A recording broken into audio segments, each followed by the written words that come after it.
Now aspiring to a new title, Bill Nye the Psychoanalyst Guy. During a Facebook Live event with Senator Bernie Sanders today, the mechanical engineer and TV personality said skeptics of global warming suffer from the psychological delusion of cognitive dissonance.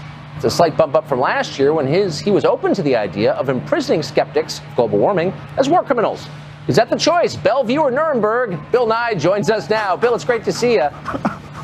That doesn't sound like science to me, Bill Nye the Science Guy. That sounds like something very different. So cognitive dissonance is not a delusion. It's a feature. It's human nature. So we in the science community are looking for an explanation why climate change deniers or extreme skeptics do not accept the overwhelming scientific evidence for climate change. And the most reasonable explanation is you have a worldview, and then you have evidence, and the evidence disagrees with your worldview, so you deny the evidence. And then along with that, you deny the authorities that are providing the evidence. Now, if you have a better hypothesis for why climate deniers deny the overwhelming scientific evidence, bring it on. It's not a delusion. It's just like the fox and the grapes. Well, he can't reach the grapes, so he says the grapes are no good. Look, people do come to every debate with preconceptions, and you're right about that, of course. But the essence of science is extreme skepticism. We always ought to be asking ourselves, is my hypothesis true? I'm a member of both skeptic organizations, Mr. Carlson, and this is climate change denial is denial. The evidence is overwhelming.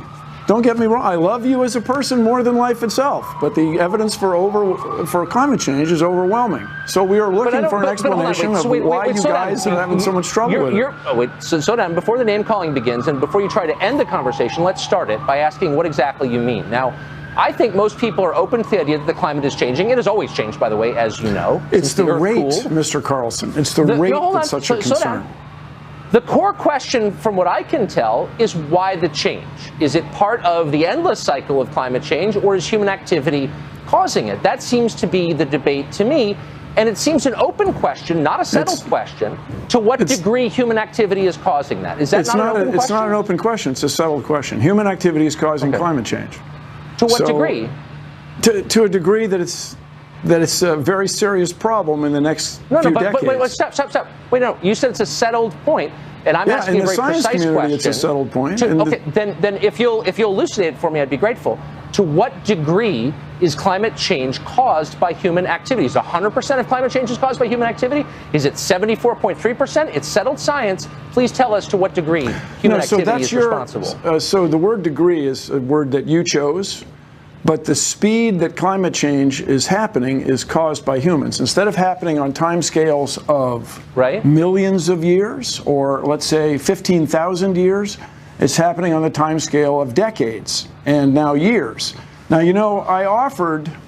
Wait, but hold on. But to what extent is human activity responsible for speeding that up? I mean, please be more precise. If that's the number you want. Humans are causing it to happen catastrophically fast. Okay, so at what rate would it have changed without human activity? And you look annoyed that I'm asking these questions, but they're very basic questions. They're not denial. So basically, the cycles of climate change, the last ice age we had was tens of thousands of years ago. So bear in mind that in ancient dinosaur days, there was more carbon dioxide. The world was warmer than it is now. There was an inland sea in what is now Wyoming. And I understand you have a member of Congress from Colorado, used to be underwater, and you go to Dinosaur National Mine, you can see it. Okay, yes. But that's millions of years ago. The problem is the rate. You just said it was tens of thousands. That was the ice age. The rate. Okay. The rate is the problem. Now here's the thing: half the people in the world live on sea coasts. As we get the ocean a little bit warmer, the ocean's going to expand, and people who live on the sea coast are going to be displaced. But you're not answering my question. About the speed. Yes, you're describing what will happen if this continues. And I'm asking you a simple question. Hold on. I'm asking you a simple question about the rate of climate change. So you said that it would be happening, but that rate has accelerated because of human activity. And I'm asking you very simply. The word accelerated is an understatement. Okay, it's happening extraordinarily I'm asking you a simple question. And because the science is settled, I hope you can answer it in simple terms, which is, without human activity, how long would it have taken for us to reach this level of warmth in our climate? It's not clear that it would have happened. In other words, humans have changed the climate so drastically that we have almost certainly avoided another ice age. There would have been another ice age. Ain't gonna happen because of you and me. So the sooner we get to work on this problem, the problem. When would it have happened? When would the next ice age have happened? Yeah. Is that your question? Without human activity, what would the process look? Here's the point that I hope our viewers can understand. I'm not in any way denying that the climate is changing. I'm utterly open to the possibility that the change is caused by man's activity.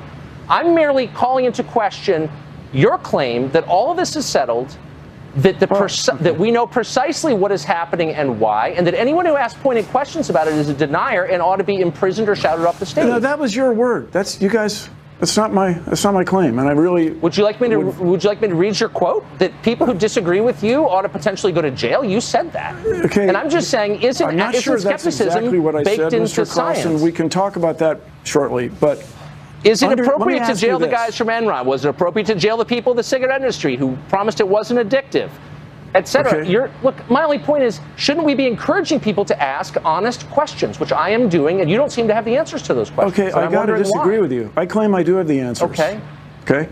So let me ask you this. Why aren't you concerned about it? Don't you have 4 children? Why aren't you concerned about climate change? That's why I'm having you on.